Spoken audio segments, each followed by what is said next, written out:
Good afternoon. I'm Rev Dave Thompson, and I'm excited to bring you back and welcome you to our Civil Human Bible study today. I'm a civil human minister, and what that means is that I focus my ministry on building human peace and common ground. And in that effort, the way that I'm approaching the scriptures today, this is my heritage and where I came from. So I'm looking at my own scripture and heritage to try to find those teachings within Jesus' teachings that I feel can be applied across the board to all humans. I'm so glad to be talking about this very difficult series today, this difficult conversation, marriage and divorce. Today, yesterday actually we talked about marriage and what that meant and the creation story and how it was all about relationship, that the whole point of marriage was God solving this problem that man should not be alone, or humanity should not be alone.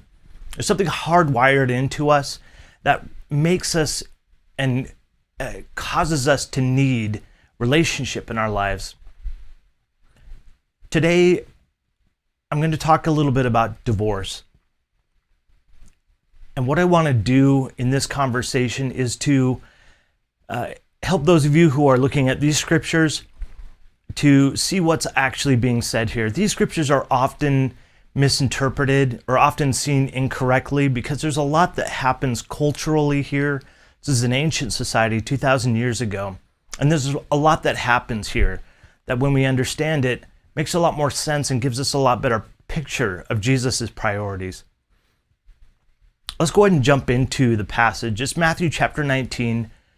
We're focusing on verses 7 through 9, but I'm going to go ahead and read 1 through 10 so that you can get the whole context of the passage. Starting in verse 1. Now it came to pass when Jesus had finished these sayings that he departed from Galilee and came to the region of Judea beyond the Jordan. And great multitudes followed him, and he healed them. The Pharisees also came, testing him, and saying to him, "Is it lawful for a man to divorce his wife for just any reason?" And Jesus answered and said to them, "Have you not read that he who made them at the beginning made them male and female? And for this reason a man shall leave his father and mother and be joined to his wife, and the two shall become one flesh. So then they are no longer two, but one flesh. Therefore what God has joined together, let not man separate." They said to him, "Why then did Moses command to give a certificate of divorce and to put her away?" I'll explain what that means in a second here. He said to them, "Moses, because of the hardness of your hearts, permitted you to divorce your wives, but from the beginning it was not so. And I say to you, whoever divorces his wife, except for sexual immorality, and marries another, commits adultery. And whoever marries her who is divorced commits adultery." And his disciples said to him, "If such is the case of the man with his wife, it is better not to marry." No doubt an accurate observation. I'm married, so that those of you know kind of where the context is that I'm coming from. I want to walk through a very important point first, and that is this. The world now and the world 2,000 years ago looks completely different, socially, economically, even religiously. When we think of divorce today, we think of the legal ramifications, we think of what's going to happen when we split up, if it's a family or children, what are the consequences? But in these days, those consequences are very different. I want to take you back 2,000 years. This will really help us understand what Jesus' whole point in this is, and especially his comments about sexual morality. 2,000 years ago, the economy was very different. And this goes pretty much across the board, really, in all civilizations at the time, for the most part, especially in ancient, they call Orient space. Generally speaking, the families were the ones who held the trade. So, like in many of us who come from, maybe an English background, we have the words John Fisherman or David Baker. Those kinds of endings were a way to indicate for everybody that our family was the one you go to for food or for fish or for whatever it was that our trade occupied. It's the same even in modern day India at this time. Still, many of the families continue their trade after thousands of years of family moving on, down the road, or down the line, excuse me. Maybe not thousands, but definitely hundreds. But the concept is definitely thousands of years old. So when we talk about divorcing, something to keep in mind is a couple things. One, you can't just go and get another job somewhere. To move somewhere else was near impossible unless you already knew somebody or family. Because the economy was so structured around the family unit, because that's where the trades were passed down from generation to generation, when you left your family, you certainly couldn't go in competition with your own family with this trade. It would have been highly inappropriate. You could maybe go to another city and start it up, but that's a substantial complication even to get there. Travel and transportation, it's not like you could jump in a car and drive 400 miles down the road or hop in a plane and go to Africa. There just wasn't the kinds of ease that we have today when it comes to being able to separate what is our family units. So I wanted to highlight those, and especially this. The focus in this passage is talking largely between the genders, the first one being the man, who is the one who gives the writ of divorce, and then the woman who is being sent away. Regrettably, back in these times, there were a lot of legal abilities and rights that men had that women did not, or their wives did not. It was pretty difficult for a woman to divorce a man, but she could make his life completely miserable until he does. That was kind of the strategy back then. But when a husband were to send a wife away, as they say, there's no real term divorce back then, but it really is just providing a piece of paper to certify it and then sending the person away. The wife would have been in dire survival conditions. She doesn't have a trade because she can't go against the family, and likely she wasn't trained in the trade per se, because usually it was the men who did that. So sending her away meant that she would only be able to maybe make money off of creating fabrics or some simple types of household items and sell them in the market or to merchants.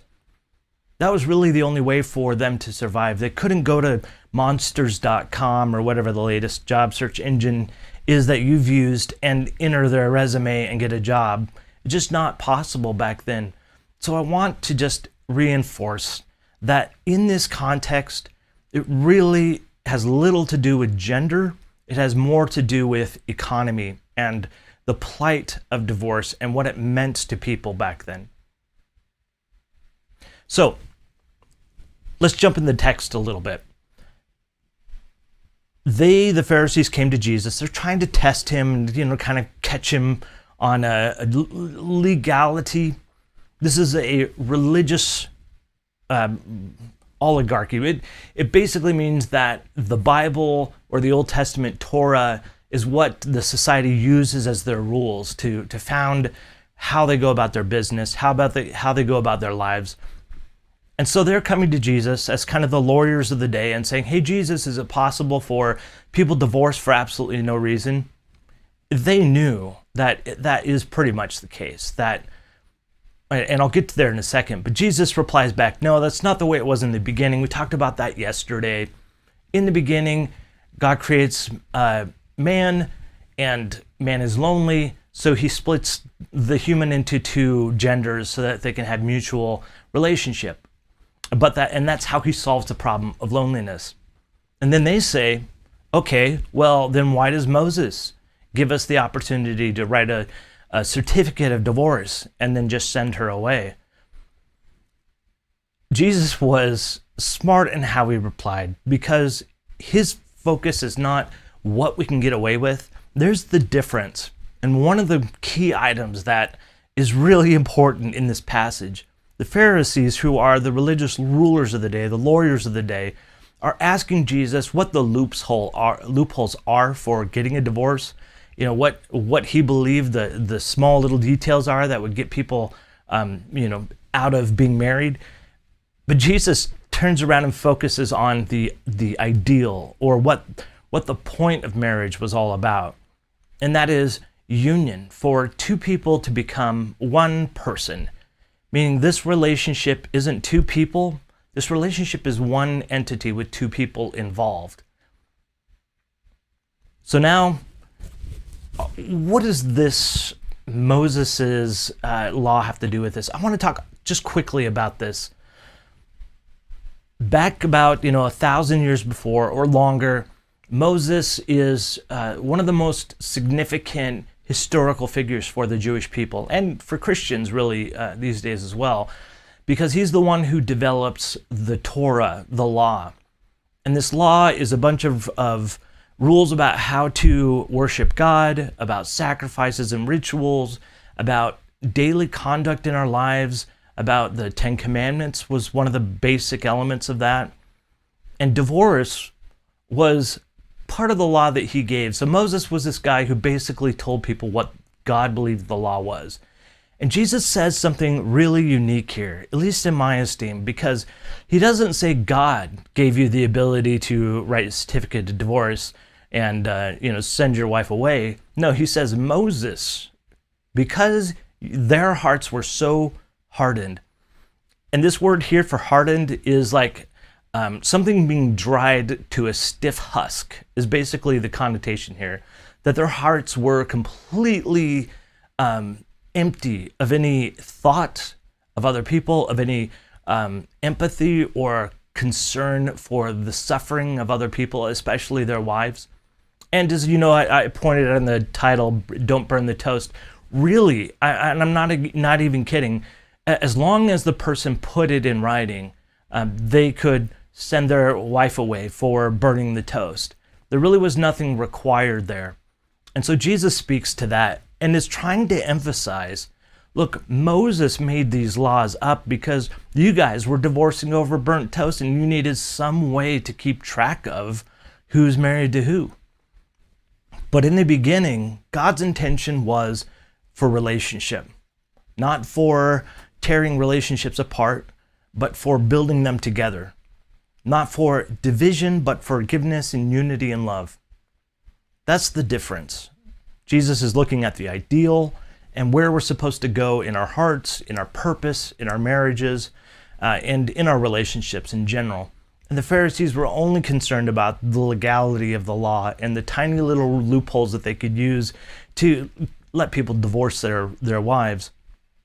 So Jesus does mention one excuse or one reason why people can be divorced. And this is important to know what the word means here.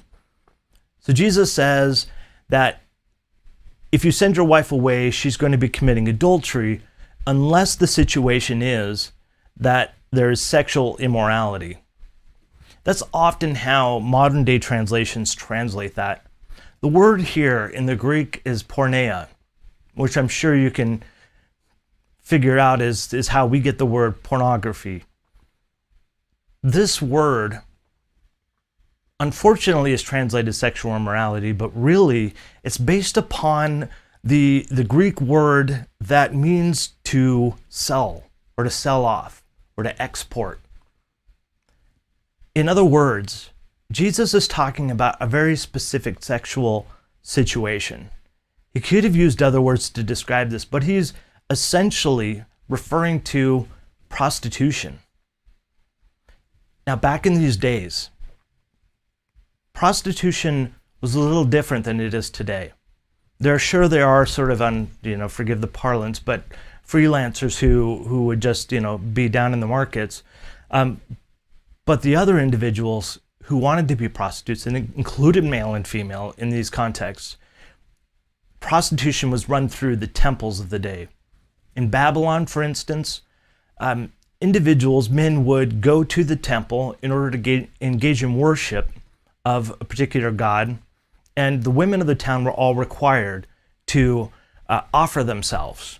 Every single woman. This is in Babylon, not Judea or Israel. In Israel, however, it was common, unfortunately, for men to go to prostitution, to engage in these temples, because it was a socially appropriate or acceptable way to engage in prostitution. Because honestly, the temples were making a killing off of it. They were essentially, and forgive it, it's just, this is the reality, they were really the pimps of the day.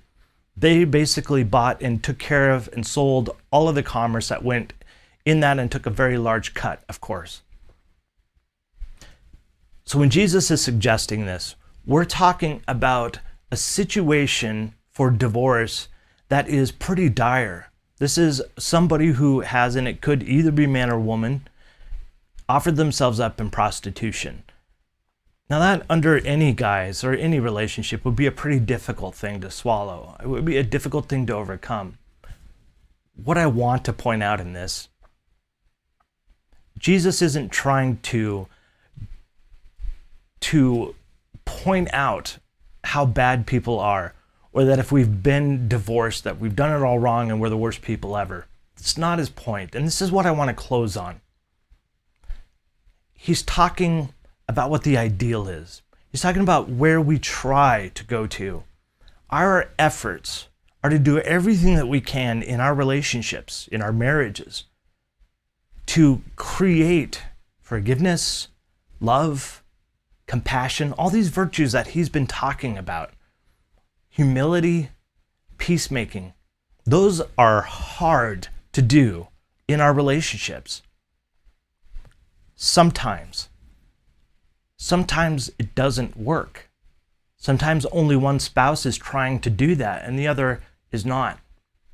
Sometimes there are situations where there's abuse, or there's substance abuse, or abuse of other family members, or perhaps spending all the money and putting them in a place of survival mode. These situations are a matter of survival. And in that case, compassion dictates that we allow individuals and that we welcome individuals to leave those situations, because compassion is part of the whole virtues of Jesus. And I know many, unfortunately, look at these scriptures, they see the word sexual immorality and they're like, well, gosh, I maybe looked at pornography, and then I really have witnessed and observed individuals divorcing over something as simple as that. That is not what Jesus is talking about. He is specifically talking about prostitution in this case. So that's a pretty dire situation. I want to leave on this point, and just to say, rather than focusing on the relationships that didn't work before, or the situations that we had to free ourselves from in order to survive, we should focus on the future, focus on our current relationships, to try to employ those virtues: humility, forgiveness, mercy, compassion, peacemaking, to create two people coming together as one. I want to thank you so much for being a part of this. If you have any questions, if you want me to clarify something, please leave your comment under the video. I'll try to respond as quickly as I can. And I know other people would appreciate hearing those thoughts as well. And now I want to just make sure that you know that I love you. And I hope you choose to love yourself. It's the only love in this world that we really have any control over. And now, until tomorrow when we meet again live at noon, I'd ask that you join me in loving our neighbors the same way. Thank you.